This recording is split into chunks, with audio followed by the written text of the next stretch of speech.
बिस्मिल्लाहिर्रहमानिर्रहीम अस्सलाम वालेकुम। उम्मीद करदी मेरे भैन भाई ठीक होंगे। अल्हम्दुलिल्लाह से भी ठीक। अल्लाह पाक थानू खुश रखिए, आबाद रखिए जी। अज दा व्लॉग करदे हैं शुरू।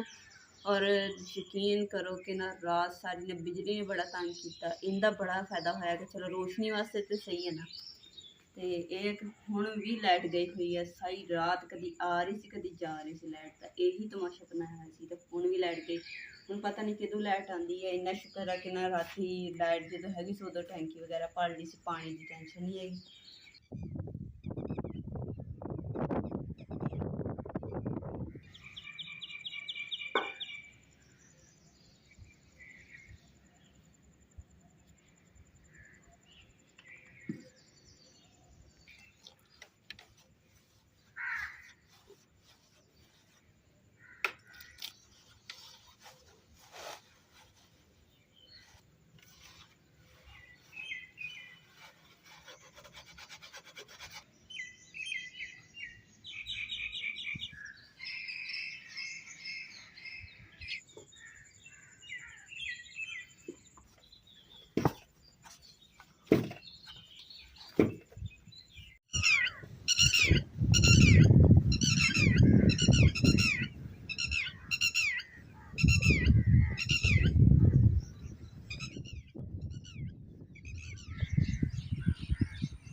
माशाल्लाह आलू अंडे का पराठा जो मैं तैयार करने लगी हाँ।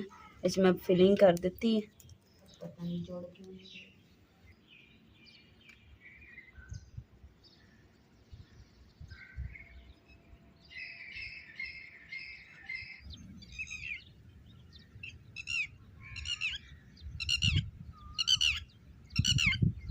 इन्ना शुक्र है पराठा पानी दिता, मैंने लगे तवा उत्ते पे नहीं तो मैं चूल्हे चीर पराठा मार देना सी ते खराब हो जाना सी पराठा।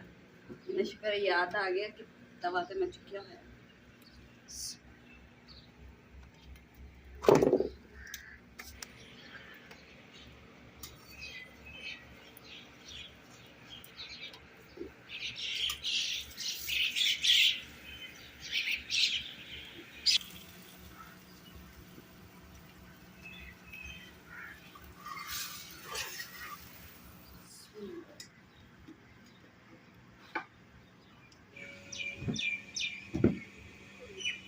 लो जी अल्हम्दुलिल्लाह माशाल्लाह जी। नाश्ता जरा ना कर लिया, नाश्ता कर जिद्दां ही नाश्ता करके हटे या नाल ही लाइट भी आ गई।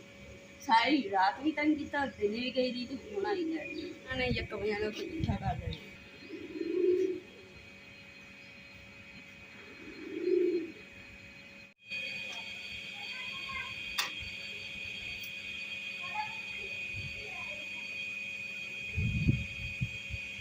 नेरियां का मौसम है तो रोज़ ना दो दो टाइम ना जो झाड़ू लाजमी फेरना पैंदा।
भुख ना जी जल्दी लग गई सी, इसलिए टाइम नाल ही नहानी रोटी बना ली है। तो जी सालन दे विच हैगा वा माश दी दाल नाल रोटी। बिस्मिल्लाहिर्रहमानिर्रहीम।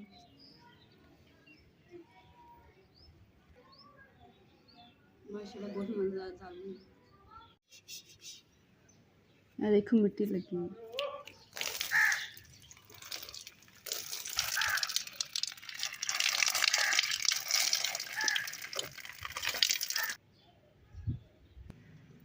लालटेन ਨੂੰ ਪਤਾ ਨਹੀਂ ਕੀ ਹੋਇਆ, ਇੰਨੀ ਧੋ ਕੇ ਸਵਾਰ ਕੇ ਚਮਕਾਈ ਸੀ, ਫਿਰ ਕਾਲੀ ਸਿਆਹ ਹੋ ਗਈ ਔਰ ਬਲਦੀ ਫਿਰ ਬੰਦ ਹੋ ਗਈ ਸੀ। ਜਲਦੀ ਨਾਲ ਸਹੀ ਹੋ ਜਾ, ਰਾਤ ਸਾਰੀ ਲੈਟ ਜਾਂਦੀ, 3 ਚੰਨ ਬਾਲੀ ਦਾ ਵਾ, ਰੋਸ਼ਨੀ ਕਰੀ ਦੀ ਹੈ, ਠੀਕ ਹੋ ਜਾ ਹੁਣ ਇੱਥੇ ਪਈ ਸੀ।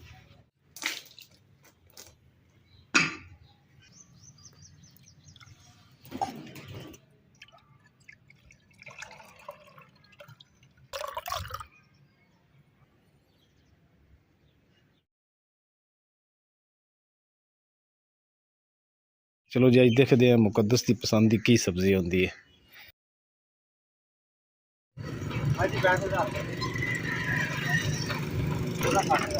किन्ने दा? 60,000 60,000 बहुत महंगा।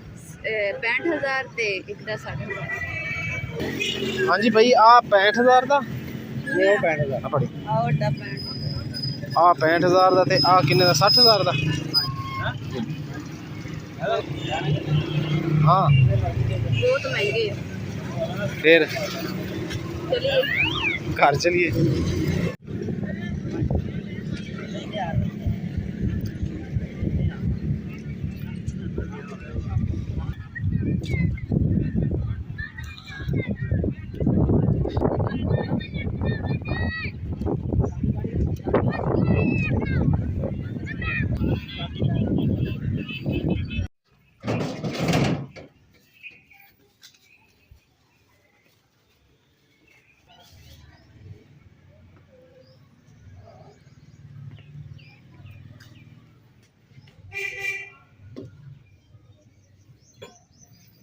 ਲੈਣਾ ਦੇਣਾ ਤੇ ਨਾ ਉਹ ਤਾਂ ਨਸੀਬਾਂ ਦੀ ਗੱਲ ਆ, ਤੇ ਪਰ ਇਹ ਕਿ ਜਦੋਂ ਅਸੀਂ ਨਾਲ ਹੀ ਮੰਡੀ ਸੀ ਤੇ ਮੰਡੀ 'ਚ ਅਸੀਂ ਕਿਹਾ ਕਿ ਚਲ ਚੱਕਰ ਲਾਣੇ, ਤੇ ਜਦੋਂ ਮੰਡੀ 'ਚ ਚੱਕਰ ਲਾਇਆ ਤੇ ਰੇਟ ਉੱਥੇ ਵੀ ਜ਼ਿਆਦਾ, ਬਹੁਤ ਜ਼ਿਆਦਾ, ਕਿ ਤਕਰੀਬਨ 60,000 75,000 ਔਰ 80,000 ਤੱਕ, ਇੰਨੀ 85,000 ਤੱਕ ਬੱਕਰੇ ਦੇ ਰੇਟ ਸੀਗੇ। ਬਾਕੀ ਇਸ ਤੋਂ ਵੱਡੇ ਜਾਨਵਰ ਆ ਉਹਨਾਂ ਦੇ ਤਾਂ ਇਸ ਤੋਂ ਵੀ ਜ਼ਿਆਦਾ ਨੇ। ਇਨਸ਼ਾਅੱਲਾ ਅਗਲੇ ਸਾਲ ਅੱਲਾ ਨੇ ਚਾਹਿਆ ਤੇ ਇਨਸ਼ਾਅੱਲਾ ਅਸੀਂ ਵੀ ਕੁਰਬਾਨੀ ਕਰਾਂਗੇ, ਔਰ ਭੈਣ ਭਾਈਆਂ ਦੀ ਦੁਆਵਾਂ ਦੇ ਨਾਲ ਇਨਸ਼ਾਅੱਲਾ।